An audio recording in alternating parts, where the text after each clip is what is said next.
因为听讲你的学校地步的时间，你是应该读书的时间，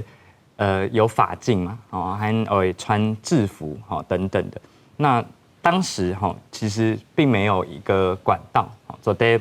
本你后上英做得按用法上还是通信上讲你的想法还蛮改，所以以前其实没有像学生会啊，甚至在台湾投票年龄还够20岁才可以投票，所以其实你可以讲准许 vote 卡来投票，那在很多的国家其实应该。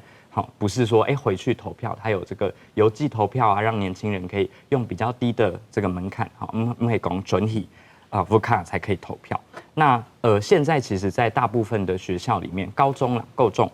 我们现在都有学生会，所以其实如果你要参与搞给师傅，你可以透过学生会来表达自己的意见，这个就是儿少表达意见的权利。那这个也是我们联合国台湾虽然不是联合国的会员国，但我们有儿少表意权我们在台湾把这个儿童权利公约儿少的表达意见也变成是台湾的这个国内法的机制啦。所以其实不只是刚刚提到的学生会啊的学校，还有在地方的政府也有刚刚讲到说儿少代表这样的设计，还有说学生他可以参加校务会议。校务会议在讲我们学校里面的这些大大小小的事情，我既然是一个学生，好上学校里面的事情应该是跟我很有关系的，那我应该也要来表达意见啊，不论是说这个教室屋顶漏水啊，教室课桌椅啊，或者是学校里面还有法镜啊，或者是有这些制服的规定，制服是学生在穿，不是老师在穿，所以老师的意见也很重要，但是学生也可以表达他的这些想法，所以这个是我们过去觉得说，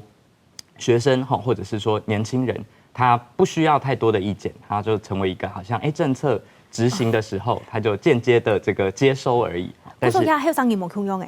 所以其实我觉得很重要一点，是因为现在制度有这样建立了，所以其实大大小小的从行政院呐，然后教育部啊，然后到这些他都有青年的代表，可以直接参与政策。到学校也是这样，所以学校里面有，那你就从日常生活，你宪法地度是有按用的管道，可以去表达。